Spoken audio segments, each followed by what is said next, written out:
बोले एक आध तुमने सुना होगा अभी दिल्ली में क्या स्थिति चल रही है, सुप्रीम कोर्ट ने एक डिसीजन दिया।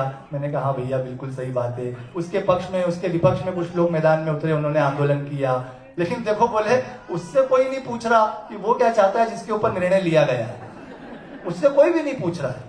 मैंने कहा सही बात है, वैसे तुम क्या चाहते हो, क्या होना चाहिए?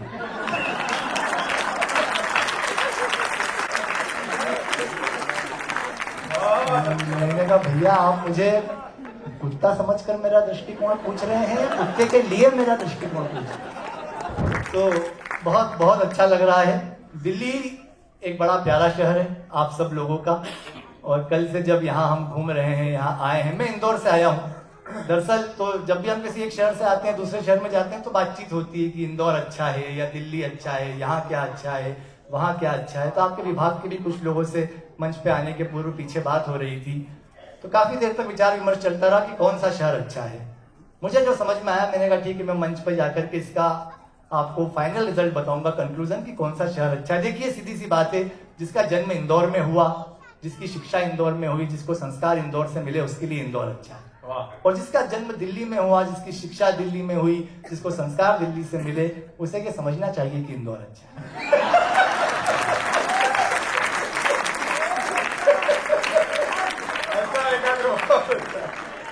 पर पूरी दिल्ली जब से मैं यहाँ घूम रहा हूँ, हर जगह एक ही बोर्ड लगा है, धौला कुआं।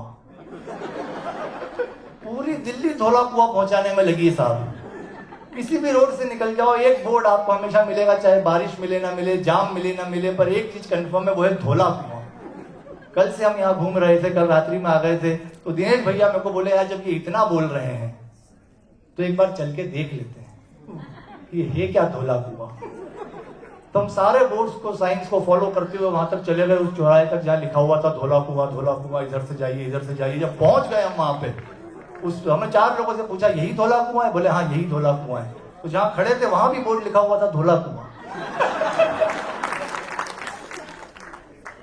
मैंने भाई साहब से पूछा, मैंने कहा सर ये धौला कुआं है और हम यहाँ तक आ गए पूरा इतनी यात्रा करके, फिर भी लिखा है धौला कुआं। बोले कैमरा वहां, एक बार हाथ करके दिखा दीजिए आपके साथ में प्रैंक हुआ है। तो दिल्ली अद्भुत जगह है, और यहाँ आते हैं तो फिर हम जब रात को घूम रहे थे मैं और दिनेश भैया, तो देखिए आप बहुत अच्छा सुन रहे हैं, आप बहुत मन से सुन रहे हैं, बहुत आशीर्वाद से सुन रहे हैं, और सबसे बड़ी बात कि मंच पे आदरणीय कुमार विश्वास सर की उपस्थिति है, उसके बावजूद आप अपनी सहानुभूति से हमें सुन रहे हैं। आपकी सहानुभूति की पराकाष्ठा है।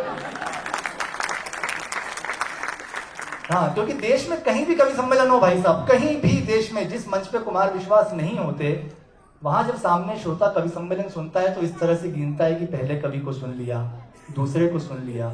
लेकिन अगर मंच पे कुमार जी मौजूद हैं तो वो उल्टी गिनती करता है कि अब 2 बाकी हैं।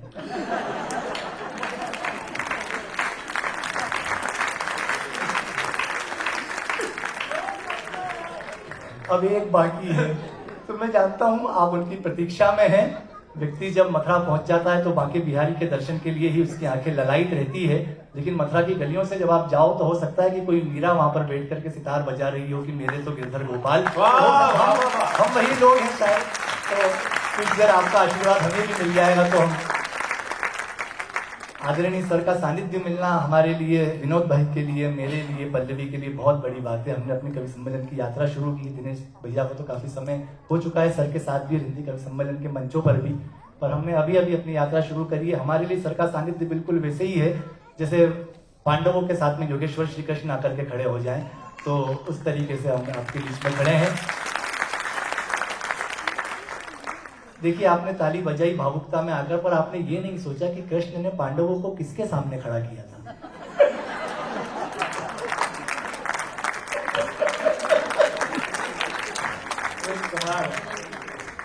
तो आप कौन हुए? नहीं सर, जो आप सोच रहे हो तो मैं बोल ही नहीं सकता, और वो भी तब तक जब तक मेरा पेमेंट नहीं हुआ है। कदाचित नहीं भ्राताश्री, आप पे हमारे विरोध में थोड़ी, विपक्ष में थोड़ी, आप तो हमें आशीर्वाद देने के लिए आए हैं। तो आपकी स्थिति को प्रणाम है, आप लोगों के उपस्थिति को प्रणाम है। और देखिए हिंदी के बहुत अच्छे लोग यहाँ पर बैठे हुए हैं। मैं 4 पंक्तियां रखता हूं कि जिस ठाठ से, यहाँ हिंदी विभाग के भी लोग हैं, जिस ठाठ से स्वर्ग लोक में देवेंद्र रहते हैं, जो शोभते शिव के गले में नागेंद्र रहते हैं, उसी भांति बसती है हिंदी मेरे दिल में, जिस भांति हनुमत हृदय में राघवेंद्र रहते हैं। जिस भांति हनुमत हृदय में राघवेंद्र रहते हैं। भाषा का इतना लालित्य है। हमारे शहर में एक बहू ने सिर्फ इतना कह दिया कि सासू माँ मैंने सब्जी काट दी, तो वो सासू माँ नाराज हो गई। बोले बेटा ऐसे नहीं बोलते सब्जी काट दी, हमारे यहाँ ऐसा बोला जाता है कि सब्जी सुधार दी। 7 दिन बाद सासू माँ को कुत्ते ने काटा।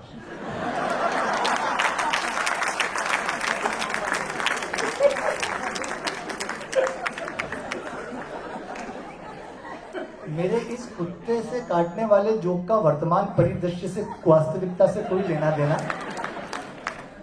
इसे मात्र एक संजोग ही माना जाए। देश में वो स्थिति चल रही है। आप लोग बहुत बहुत अच्छा सुन रहे हैं। दिनेश भैया के साथ जब मैं कल रात को घूम रहा था, धोला कुआं से हम निकले, हम कार से निकले गाड़ी के आगे, सर सच्ची घटना है कल रात की। धोला कुआं से जब हम साइड में से निकले, वहां से रास्ते में से, तो एक गाड़ी को हमने ओवरटेक कर लिया। जब ओवरटेक कर लिया तो वो नाराज हुआ। उसकी नंबर प्लेट हरियाणा की थी, तो वो आया हमारी गाड़ी के पास में, गाड़ी रुकवाई उसने। तो दिनेश भैया ने देख लिया, बोले यार ये हरियाणा की गाड़ी है, ये कागज थोड़ा खतरे की घंटी है, इसको संभालना, और हो सके तो हरियाणवी में बात करना, उससे वजन आएगा। मैंने कहा सर भैया आप ही बात कर लो। बोले मैं इतना बड़ा कभी मार खाता अच्छा लगूंगा? तो मैं गाड़ी से उतरा, वो आया सामने से, बोले कौन है तू? अब मुझे हरियाणवी तो आती नहीं। मैंने अपनी जिंदगी की सब पूरी हरियाणवी याद करी। मैं इंदौर का रहने वाला हिंदी भाषी प्रदेश से आता हूँ।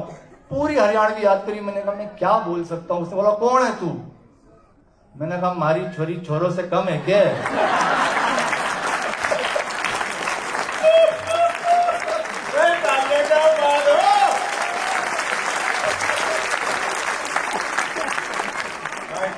मतलब कौन सी छोरी?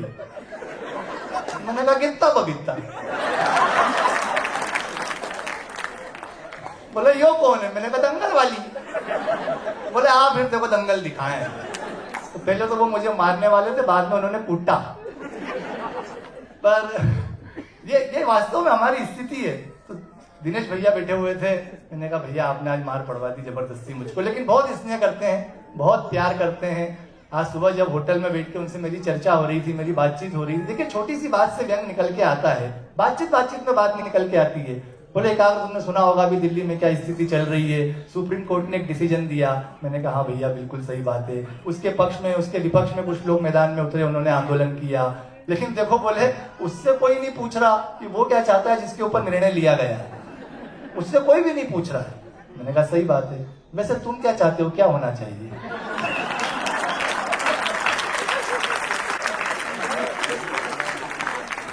मैंने कहा भैया आप मुझे कुत्ता समझकर मेरा दृष्टिकोण पूछ रहे हैं, कुत्ते के लिए मेरा दृष्टिकोण पूछ रहे हैं।